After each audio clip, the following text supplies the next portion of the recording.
Pessoal, então boa tarde, bem-vindo todos aí. A ideia desse encontro é a gente trocar uma ideia sobre o processo de seleção, assim, no sentido de dar dicas para quem está no processo, mas também dar dicas para quem também não conseguiu seguir, né? Tá ouvindo o barulho da obra aí? Tranquilo aqui. Tá tranquilo. Tá bem alto aqui. A redução de ruído do Google tá de parabéns. Boa tarde, pessoal. Boa tarde. E aí, a ideia, então, é a gente dar essas dicas e tal, que vocês possam usar essas dicas em outras oportunidades também. Não só nessa oportunidade agora nossa. Só um segundinho. Deixa eu buscar uma água ali, que eu esqueci a água ali, já volto. Barack, vai falando alguma coisa. Vai lá. Só não sei o que eu falo. Bom que dá tempo da galera chegar aí. E eu vou abrindo minha lista de coisas que eu tenho que falar aqui, que eu esqueci de abrir ela.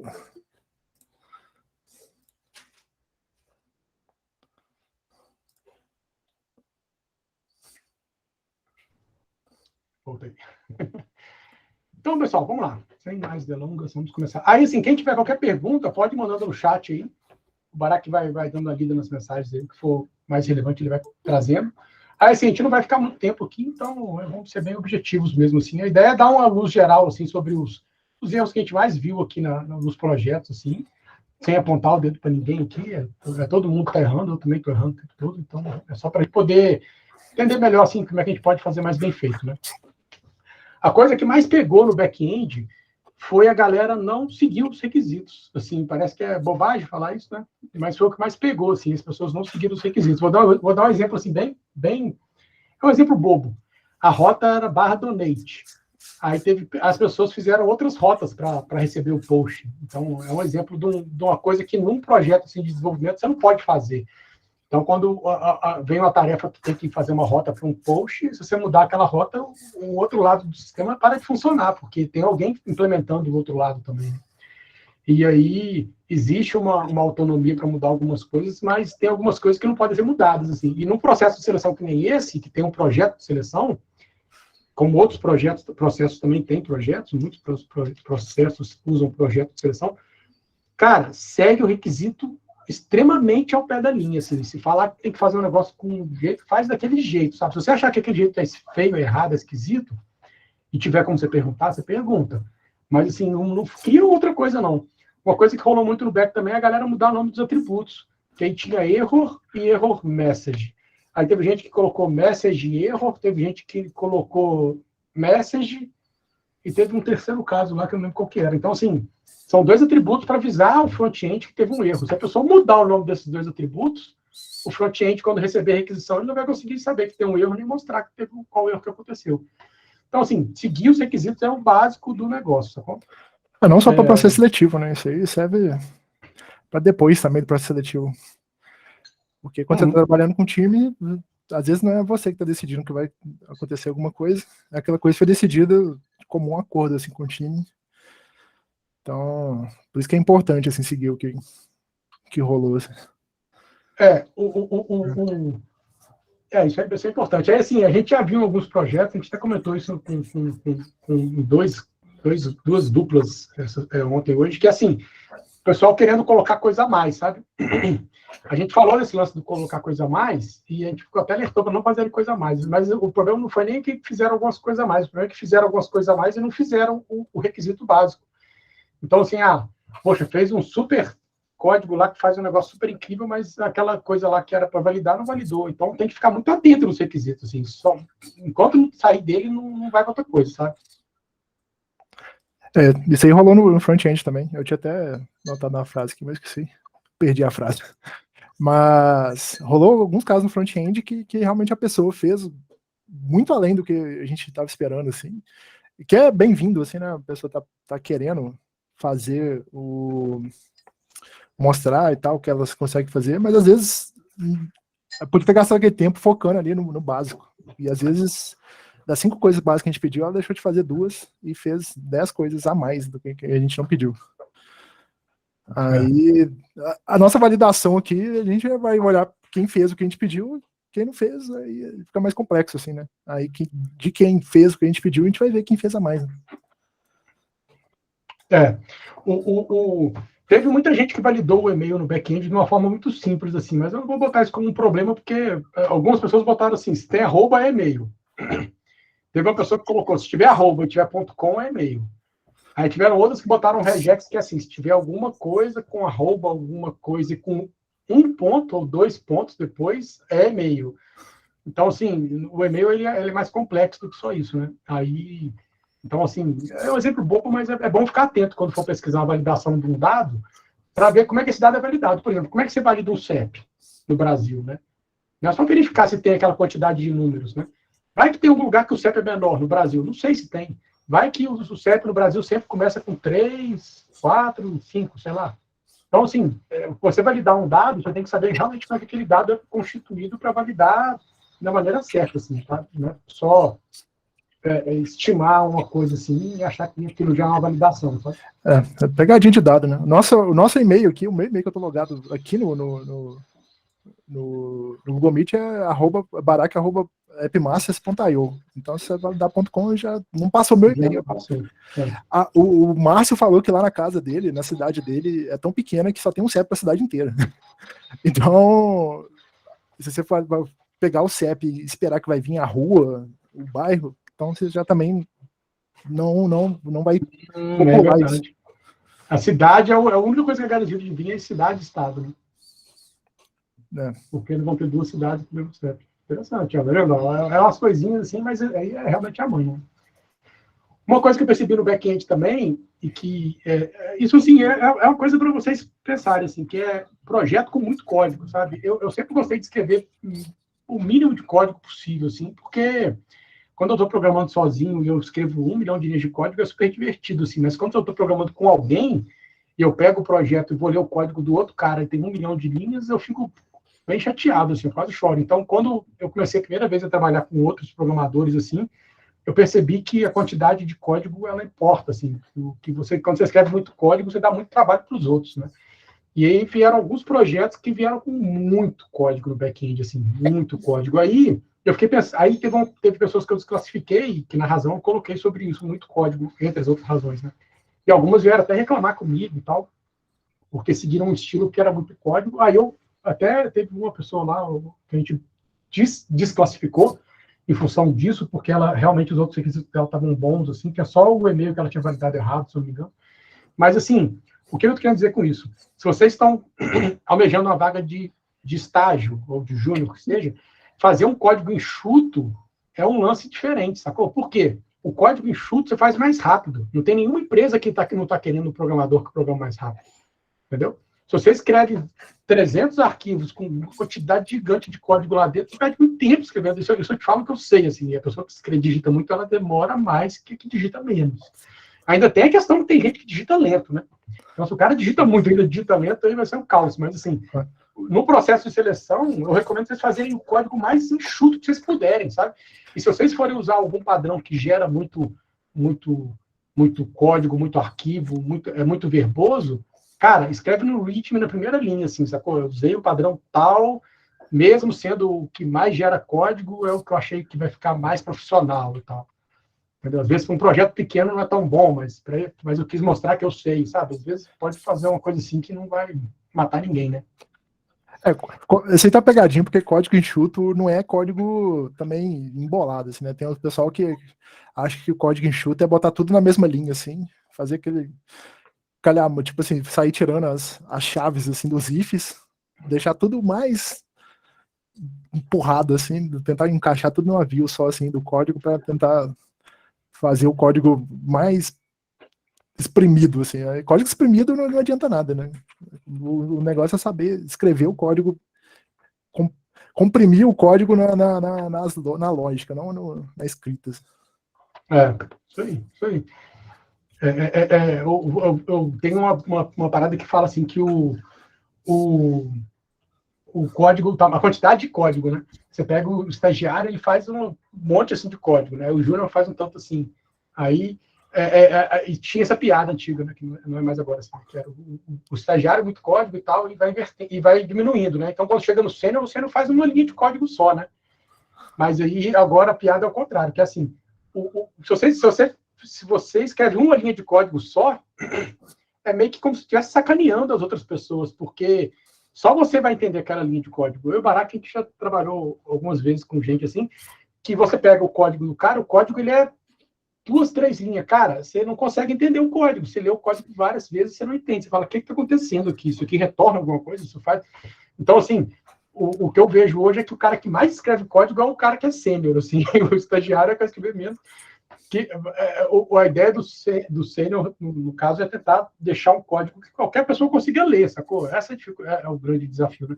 E aí teve um projeto ou 2 que fizeram muito código muito nesteado, assim. Então, validar dados, validar não sei o quê, conferir não sei o quê, tinha, sei lá, 5 métodos para falar se estava válido ou não os dados, sabe? Então, e às vezes cada método está no arquivo.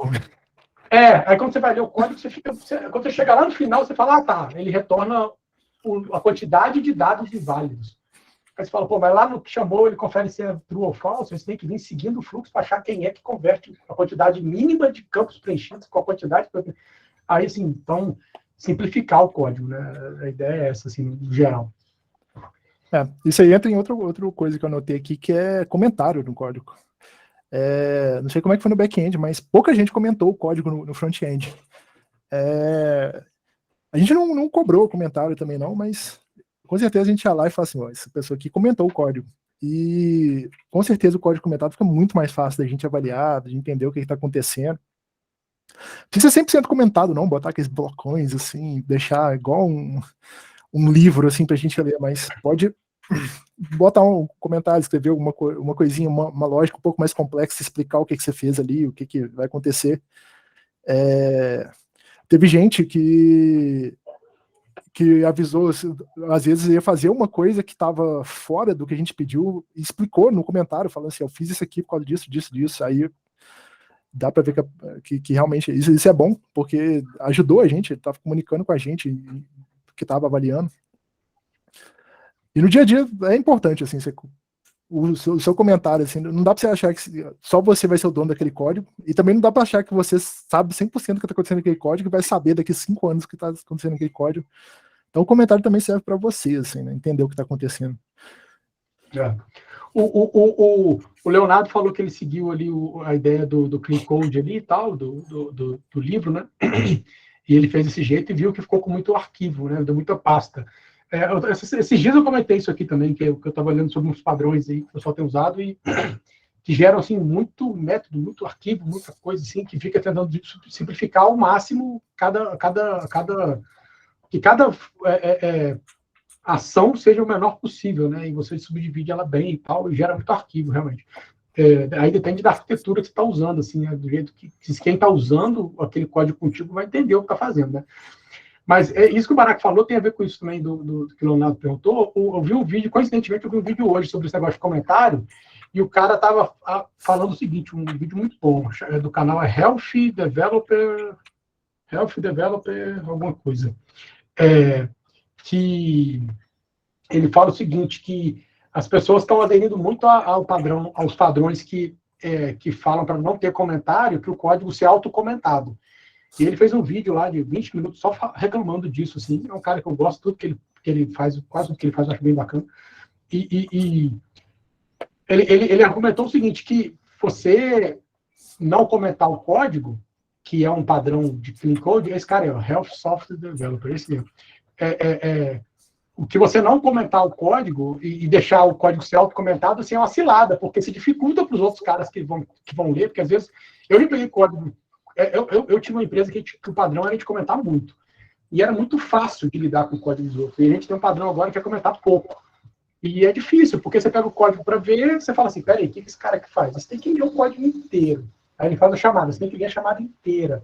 Acaba que você perde muito tempo para poder entender o código, você tem que ficar processando o código na sua cabeça. Você fala assim, peraí, aqui está chegando um booleano, o que ele faz? O que esse booleano? Ele confere se o booleano é maior que 3? Aí você fica ali, não, peraí, não é booleano, aí você tem que botar. Se tiver comentário, esse método faz tal coisa e vai retornar de tal jeito. Essa coisa aqui faz assim, faz assado. Essa classe serve para tal coisa. Então, assim, tem essas variações, assim, né? Que pode acontecer, né? A minha experiência é que a primeira pessoa que reclamou, falou disso, de não botar comentário que eu mexi no código, achou ruim quando eu falei assim que as variáveis dele estavam com nome ruim. Então, é melhor você, tipo assim, se você não for botar comentário, tem que fazer um código muito, muito, muito autoexplicativo. E eu acho que é muito difícil, assim, fica muito verboso. Eu acho que não vai ter código que vai conseguir explicar melhor do que uma frase. Assim. É raro. E quando você usar um design pattern, que eu vi isso no back-end também, algumas pessoas usaram o design pattern lá, tem uma boa prática que é sempre que você vai usar um design pattern, você coloca no nome do método, da classe, o que quer que seja, o design pattern que ele está usando. Porque teve alguma pessoa que ela fez um esquema que ela recebia o erro, aí ela mapeava o erro para um outro lugar que tinha os atributos e tal. Ela fez uma lógica bem estruturada, assim, mas é um padrão de projeto que ela usou, mas ela não colocou o nome. Aí eu fui lá, olhei e eu falei, caramba, o que esse cara fez? Aí de início eu achei que estava errado, aí depois eu entendi, falei, não, show, a lógica ficou boa, eu entendi. Ele usou um padrãozinho lá que eu não lembro o nome, mas se ele tivesse posto o padrão no nome do método lá, ou até em comentário, ia ser mais fácil de entender. Então, assim, isso no processo de seleção faz alguma diferença, porque a gente quer fazer o código perfeito, mas no processo de seleção você tem que pensar o seguinte, a pessoa que está lendo lá do outro lado, ela às vezes não está com tanto tempo. E, moçada, infelizmente, assim, tem muita empresa que quem está lendo o código lá, às vezes não é nem um programador, entendeu? Então, ou vai usar uma ferramenta para testar o código. O back-end dessa etapa agora que a gente está, a galera que está vendo back-end, a gente vai testar o back-end com outro código que testa. Então, eu vou rodar um teste que vai testar os back-ends. Então, então, assim, quem seguiu os requisitos certinho, quando o meu teste chamar aquele back-end, vai conseguir retornar o que foi combinado, né? Quem inventar uma propriedade, um atributo novo, quem dá um retorno no status errado lá e tal, o teste vai falhar e vai falar, pô, aquela API lá não está dentro do que foi requisitado. Né? Um lance legal, assim, que teve, desculpa, alguns readmes, assim, bem legal, assim, teve pessoas que fizeram readme, assim, projeto de seleção e appcast. Outros já fizeram, assim, projeto de seleção e tal, como é que roda o projeto. E outras pessoas já fizeram, assim, é um projeto de seleção, esse aqui é o retorno, esse aqui é o endpoint. Então, um readme que a pessoa que estava lendo, você possa ler ali, não é um textão, não é fazer um livro, igual o Barack falou, mas assim, um readme que a pessoa chega ali e entende o que está acontecendo rapidamente, assim, é muito bom, sacou? É ponto extra que você ganha com certeza, assim, né? O mesmo para teste, assim, teve algumas pessoas que fizeram, quem fez todos os testes, fez normalmente.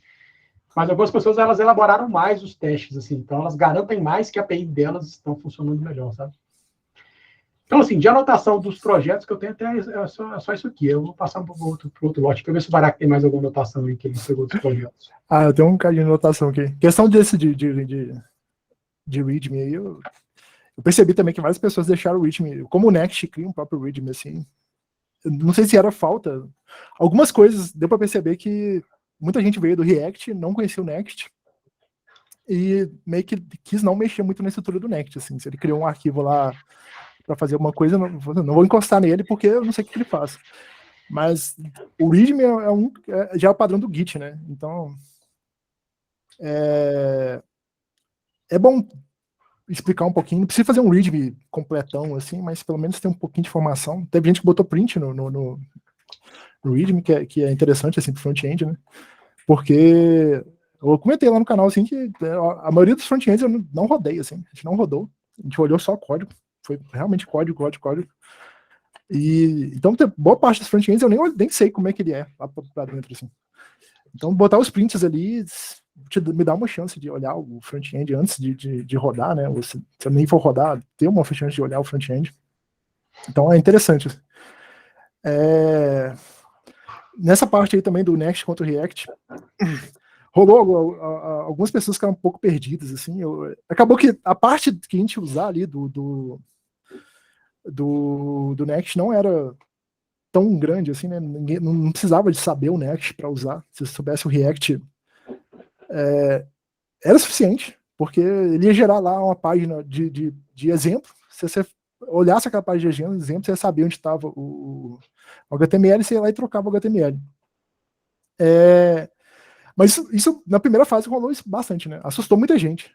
Muita gente me mandou mensagem, assim, falando que não ia dar tempo de estudar o Next para fazer o processo seletivo. E por isso ia desistir do processo. Eu acho que foi um pouco exagerado, assim, porque Acho que muita gente deu para perceber que ele passou, acho que a gente passou até da segunda fase aí, sem saber o Next 100%, porque foram criando umas rotas muito loucas, assim, uns arquivos em lugares meio estranhos, assim. Mas a gente não cobrou isso. Então, às vezes também uma coisa que rola muito para quem está começando aí é não saber olhar documentação, acho que aprender a aprender. Porque quando a gente está aqui no dia a dia, a gente tem que aprender muita coisa muito rápido, assim. Então, pô, hoje eu preciso de usar um pacote novo ali. Não tem como parar, assistir um curso inteiro do pacote, assistir 10 vídeos, saber 100% do pacote. Eu vou olhar a documentação lá e vai ensinar como começar a usar o pacote. Roda no instalador aí. Eu instalo, aí depois eu vou lá voltando assim com o que eu preciso, ou dou uma lida por cima ali, vejo só os tópicos ali do que ele faz, e depois eu volto lá para esmiuçar mais. Mas se tudo que você precisar de aprender, você tem que comprar um curso lá do Rocket City e fazer ele inteiro para depois voltar. Eu falei, eu acho 2 vezes, eu mandei para algumas pessoas lá no WhatsApp também que vale muito mais a pena você fazer um projeto pessoal do que fazer 1000 cursos, assim, porque muita gente acaba vindo de muito curso, assim, e nunca pegou para fazer nada. Aí quando pega para fazer alguma coisa, fica um pouco perdido, assim, porque quando você faz curso, você tá consumindo código, consumindo conhecimento, né? E quando você está fazendo alguma coisa, você está gerando, produzindo. Esse fluxo, essa diferença de fluxo aí que pega algumas pessoas. Então, se você terminou um curso, não vai para outro curso, depois para outro curso, começa a fazer coisas, começa a implementar coisas pessoais, nem que seja uma coisa simples aqui. No caso, era fazer um formulário, fazer uma página, faz uma página pessoal, faz alguma coisinha para você conseguir avançar, assim. Isso é verdade. Essa coisa de você assistir o curso, né, e você pegar para fazer depois o projeto. Às vezes as pessoas fazem os cursos, eu tenho essa sensação, tá? Elas fazem os cursos, aí na hora que elas vão fazer o projeto, elas querem aplicar o jeito que o cara fez no projeto. Aí, assim, às vezes vem vários projetos que são muito parecidos, assim, sabe? Que aí você vê que o cara copiou do curso que ele fez. E é o curso brasileiro, normalmente, né? Que é mais fraquinho. Aí é uma estrutura exagerada para uma coisa simples, normalmente. Tá? Nunca é uma coisa simples, assim, é sempre uma mega estrutura, sabe? Assim, milhares de arquivos de pastas e um monte de coisa piscando assim, no README, assim, e não funciona, sabe? Então, assim, é mais importante realmente praticar do que só ficar querendo ver vídeo de aula, videoaula, sabe? Pega para fazer um projeto seu, assim. Eu comecei a programar um tempo atrás e quando eu comecei a programar era muito normal que as pessoas fizessem programas para elas próprias, assim. Era uma coisa muito usual. Os melhores programas que eu já usei até hoje foram os que eu fiz para mim, assim, porque eles eram perfeitos, eles faziam tudo que eu queria, porque eu estava fazendo eles, né? Então, hoje não tem tanto essa cultura de fazer o seu próprio software, né? Mas é importante você fazer o projeto, né? Uma coisa que o Barak falou aí encaixa com umas dicas que eu quero dar aqui. Deixa eu só responder o Leonardo, que ele perguntou, ele falou que acho que foi ele que fez essa estrutura doida lá do CAT lá. Teve uma galera que fez no back-end uma estrutura legal de dar uns throw, erro para dentro, de dar o catch e ler o erro que deu throw e montar um retorno. Foi bem legal, assim. Ele perguntou se ele pode continuar fazendo. Assim, acho que pode, sacou? Mas de repente um comentário que você botar na chamada, sabe? Ou no método lá, porque eu olhei, se é o que eu estou pensando, eu olhei a primeira vez e falei assim, cara, isso aqui não funciona, porque o Barak falou que rodaram poucos front-end, eu não rodei nenhum back-end. Não rodei nenhum back-end naquela primeira etapa ali. Então, assim, na primeira e na segunda, né, eu não rodei nenhum back-end. O jeito que a gente fez foi assim, tem uma galera que tava bom o código, eu não rodei, teve uma galera que tava ruim o código, eu não rodei. Aí teve gente que eu olhei assim, e falei assim, cara, esse código não funciona. Não funciona, eu acho que não funciona, eu vou ter que rodar para descobrir o que ele faz. Aí eu rodei, aí realmente alguns códigos não funcionavam. Aí teve gente que ficou ali no meio termo, assim, a gente rodou para, tipo assim, ver como é que tava a interface e tal. Isso aí. Aí, assim, eu tava fazendo como se fosse um pull request. Alguém tá fazendo o código que eu pedi e eu tô lendo o código, né? Então, eu tenho que ler e falar, pô, peraí, tá na sequência certa aqui e tal. Então, assim, pode continuar fazendo, é só comentar. Uma coisa que é importante, assim, quem tá correndo atrás de vaga, eu falei isso esses dias aqui internamente, eu acho que a vaga mais concorrida que está tendo atualmente é de estágio. Porque a maioria das pessoas está nessa camada que vocês estão, sacou? Que é de conseguir o primeiro estágio, ou conseguir um segundo estágio, ou quase querendo ir para o júnior, entendeu? Então é muito concorrido, assim. Então você tem que tentar ser o mais esperto possível para poder chamar a atenção da maneira positiva, né? E aí tem 3 coisas que eu coloquei no currículo, que eu coloquei aqui, teve coisa de currículo, que eu sempre noto, e eu queria falar que é o seguinte. Um é o seguinte, você está num processo de estágio. Aí o currículo do cara, isso eu recebo com frequência, isso assim, sabe? E eu acho importante falar. Aí no currículo do cara, o cara sabe Python, C++, C Sharp, JavaScript, Java, PHP, Rust, Lua. O cara sabe tudo, sacou? Eu não sei um terço disso aí. Assim, eu tô 25, eu calculei ontem, eu tô 25 anos trabalhando, 25 anos programando e não sei nem um terço aí. Então, assim, você está querendo buscar uma vaga de estágio, você coloca milhares de linguagens de programação como se isso fosse uma vantagem. Mas o cara que está olhando o seu currículo, se ele é um cara técnico, ele sabe que não tem como você saber aquilo tudo, porque é um cara que está há 20 anos programando e não sabe aquilo tudo. Então é melhor você colocar uma coisa, mas você falar que você sabe direito aquela coisa, entendeu? Então, assim, bota JavaScript, mas fala que você escreve os padrões que você sabe usar, ou quais frameworks você já trabalhou, entendeu? Então, explora mais se o cara vai olhar e falar, pô, esse cara aqui saca do JavaScript. Quem já sabe usar lint, fala que sabe usar lint. O lint é uma coisa que parece tosca, mas ele faz o código ficar organizado. E é uma coisa que você aprende aí, daqui a 2 horas você já aprendeu o que tinha que aprender de lint aí. Se você colocar lá no seu currículozinho que você sabe usar o lint e tal, sabe usar linters e tal, o cara sabe que você é um cara que vai manter o código organizado, entendeu? Que não vai chegar um código todo zoado para ele ter que lidar e tal. Então, é muito mais útil ele saber que você sabe usar o linter do que saber usar Python, entendeu? A não ser que a vaga seja de Python. Então, assim, muitas linguagens é roubada. E aí, dentro disso, tem uma coisa que eu quero falar que é polêmica, assim. Não sei se o Barack concorda comigo. Algumas pessoas colocam HTML no currículo. Se você está procurando a vaga que é de JavaScript front-end, não coloca a palavra HTML, não, porque a palavra HTML ela é depreciadora, porque o cara que já sabe React e tal, ele não precisa falar que sabe HTML. É igual você falar que você sabe pular, dando mortal, mas você também sabe andar, sacou? Não, você sabe andar, se você sabe pular e dar um mortal, você sabe andar. Então, assim, o HTML, às vezes a pessoa exalta muito o HTML, o CSS, coisas básicas assim no currículo, sendo que a pessoa já tem uma coisinha um pouco melhor, que é um React, sacou? Um Vue, uma coisa assim, um Solid, aí bota lá que você sabe usar essas paradas, entendeu? Exalta o que é bom ali, né? É polêmica isso aí. Essa polêmica. Porque o Felipe falou ali que ele aprendeu mais nesses dias que nos 4 meses que ele começou a aprender programação. Aí... Pô, vou mandar o boleto para você aí daqui a pouco. Aí...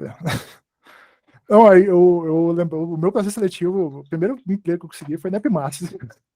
E eu sou engenheiro. Acho que eu falei com algumas pessoas, eu vim da engenharia mecatrônica, assim. Então eu não sabia HTML, eu não sabia CSS. Então o Thiago falou, não bota HTML, não bota CSS. Aí eu realmente não sabia. Eu não tinha o HTML e CSS para colocar lá no meu currículo falando que eu sabia. E aí, uma última coisa que eu tenho aqui com relação ao currículo, assim, algumas pessoas colocam que tem certificação no currículo e coloca lá o linkzinho de um certificado qualquer. Para não... É bobagem isso, assim, mas não confundir certificação com certificado, entendeu? Quando você faz o curso, você ganha um certificado. A certificação é outra coisa lá na frente, entendeu? Não preocupa com certificação agora, não. Preocupa com certificado, se você quiser pegar certificado. Mas, assim, eu tenho visto a galera numa prática de fazer muito cursinho, assim, e eu no começo, antigamente eu gostava das pessoas que faziam cursinho, mas hoje em dia eu tenho, assim, um pouco de... Eu sou meio, assim, desconfiado, porque o cara fica meio que viciado em fazer cursinho, e na hora que você passa a tarefa que não tem no cursinho, já teve uma pessoa, um estagiário que a gente teve, que quando a gente passou uma coisa para ele falar, para fazer, ele falou que não tinha aquilo no curso dele e ele não sabia como é que fazia. Aí, então, assim, para essa carreira de tecnologia, de desenvolvimento, assim, se você conseguir se livrar disso, assim, é melhor, sabe? Usar o cursinho para você entender o básico, ter um cara lá falando legalzinho as coisas, é bom para você começar, mas, assim, o quanto antes você conseguir ler documentação, melhor. Ler inglês, né? Ler inglês, melhor ainda. Eu tenho uns livros aqui, ó, e Eu lembro a primeira vez que eu vi um livro em português e inglês a mesma coisa, que já tem muito tempo, já deve ter uns 20 anos, eu fiquei chocado com a diferença do livro, assim. Que em português ele era da grossura de um dedinho, assim, e o inglês ele era um negócio de umas 800 páginas, sabe? Em português ele falava num nível de detalhe, assim, que hilário, assim. Em inglês o cara explicava como é que a coisa realmente funcionava, assim, né? Então eu recomendo que quem puder se dedicar a ler inglês, ler documentação em inglês, né? Quer aprender o React? Abre a documentação do React. Já abriu a documentação do React? Vai lendo do primeiro em diante. Lê o primeiro tópico, como é que está, entendeu? Leu como é que está? Agora vai ler como é que roda, como é que faz um render, como é que seta o estado. Lê. Documentação do React tem em português, eu acho. Então, eu falei em inglês, já vou ter para documentação, mas a ideia de ler. De aprender de fontes mais variadas, assim, não ficar só no cursinho, entendeu? Porque o cursinho irrita muito, assim, a gente. Às vezes, o que a gente sente é que o cursinho, às vezes, dá o caminho perfeito, assim, né? O caminho das pedras, assim. Fala assim, faz assim e você vai, aí você vai. Aí você cai no processo seletivo agora, porque a API, 50% das vezes, revoltam 500. Aí, às vezes, você não sabe o que fazer, né? Porque no cursinho a API funcionava 100% do tempo. Ou, às vezes, no cursinho nem tinha API, né? Era dado só de mentira lá. Então, é importante isso aí. Moçada, o que eu tive que falar de ideias e dicas aí era isso, assim. Se vocês tiverem perguntas aí, agora é a hora de perguntar para a gente poder terminar nos próximos minutos aí. Eu tinha mais duas coisas pra falar aqui, rapidão. Porque eu fui linkando as coisas com o Thiago, assim, então acabou que eu não falei de nada técnico do front-end, assim, que rolou. As duas coisas que eu mais... Na verdade, foram 3 coisas, assim, que eu senti no front-end lá da galera, então quem é do back-end pode fechar o ouvido aí. Que geralmente quem tá começando no React, isso rolou comigo também, rolou com todo mundo, não usar muito o state lá, né? Ignorar o state e começar a partir para outras alternativas assim, ao state. Aí a galera usa muito o getElementById e vai setando tudo lá bota ID para todo mundo lá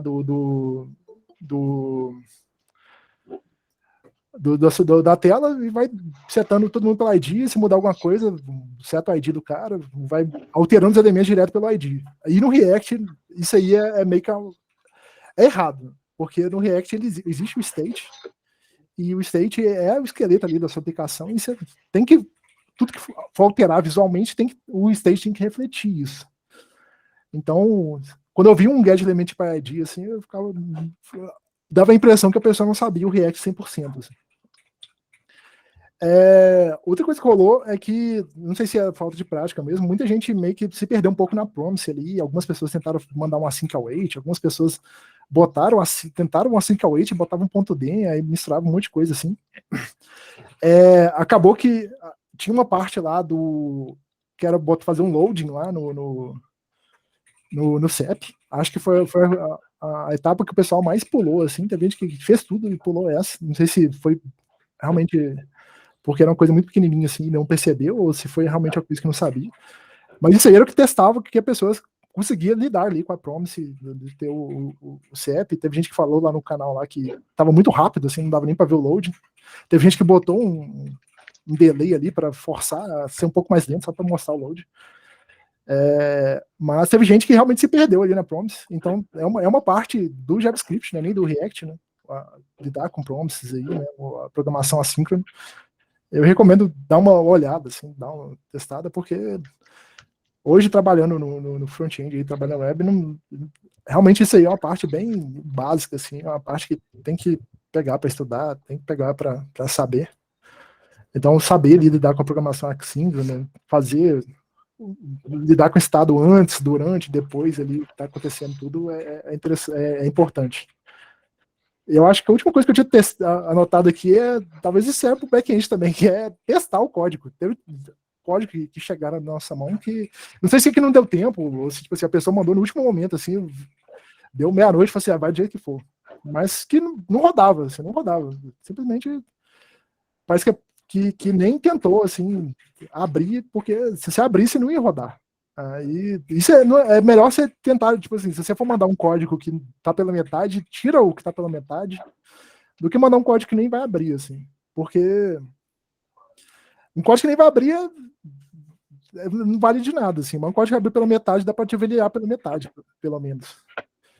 Então, é melhor você ir fazendo pouco a pouco, assim, e blocos, assim, fala assim, esse bloco funciona, agora esse bloco funciona, aí esse bloco que ficou pela metade, não vai dar tempo de fazer ele, tchau, bloco, do que deixar esse bloco pela metade aí, ele quebrar todos os blocos ali pra cima, e no final você não mandar nada.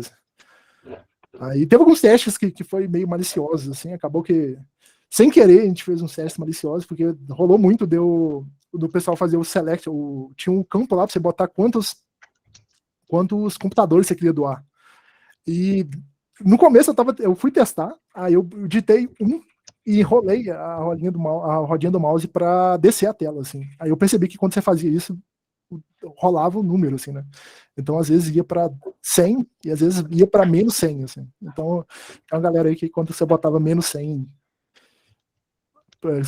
produtos lá, menos 100 computadores, crashava tudo, explodia. Sacanagem. Mas a gente não validou isso, não. É só teste um pouco mais de carinho ali e você vai encontrar bugs que é melhor não cair na nossa mão. Verdade, legal. Pessoal, é isso aí. Que eu tinha para falar isso aí. A gente deve fazer a gente vai fazer o sorteio aí da galera que está nessa etapa aí. Não sei que dia vai ser, se vai ser amanhã, se vai ser sexta, se vai ser na segunda, mas vai ter um sorteio alguma hora aí. E a gente talvez faça uma outra dinâmica também, que também a gente chamaria todo mundo para participar, que é um Kahoot, mas talvez a gente faça, talvez não, dependendo de como é que vai estar o nosso tempo aqui. Porque o processo desse jeito que a gente faz, ele toma muito mais tempo do que um processo normal, né? A gente criou um canal, uma panca de gente aqui, a gente está conversando por aqui, a gente responde mensagem de WhatsApp e tal, é bem intenso, assim, né? Aí, mais agradecer a todo mundo aí, quem passou, quem não passou. Saber que, assim, sempre tiver outra oportunidade, pode se inscrever. Tem pessoas nesse processo que tiverem outros processos nossos, assim, aí a nossa plataforma, ela avisa lá, a gente consegue ter esse histórico e tal. Então, às vezes, a pessoa não chegou dessa vez, não deu certo, mas percebe na próxima. O Breno perguntou se vai ter outra fase. Sim, vai ter uma outra fase. A quinta fase, eu acredito que não, mas uma quarta fase, eu acredito que sim. Pela quantidade de pessoas que a gente tem, né? A gente está com 21 pessoas, então a gente vai ter que sair de 20, para ver de 21, sair uma, duas ou três, tá meio difícil, né? Então a gente vai ter que pegar essas 21 aí, quebrar no meio, talvez, isso aí, para daí chegar lá num array final, assim, que eu tô pensando, pela qualidade da galera, eu tô achando que vai ser aí entre 2 e 4 pessoas, assim, entre 2 e 4 cabeças que a gente vai trazer.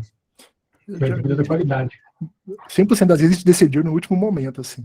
A gente sempre olhou, assim, a gente fala assim, quer puxar 2. Aí fala assim, podia puxar 3, podia puxar 4. 5, vamos puxar 5. Então, assim, vai depender da qualidade da galera mesmo, assim. Pessoal, então beleza, vamos encerrar aqui para poder terminar a gravação, poder amanhã quem for ver, pessoal, essa parte foi mais intensa aqui. E eu preciso sair aqui, mas se vocês quiserem continuar aí, o Barak quiser responder a pergunta ali do Pedro Henrique também. Então é isso aí, deixa eu parar a gravação aqui. Valeu por vocês estarem aí. Boa tarde para todo mundo. Valeu. Valeu, galera. Valeu, boa tarde. Não entendo. O Pedro falou que ficou meio perdido, mas ele não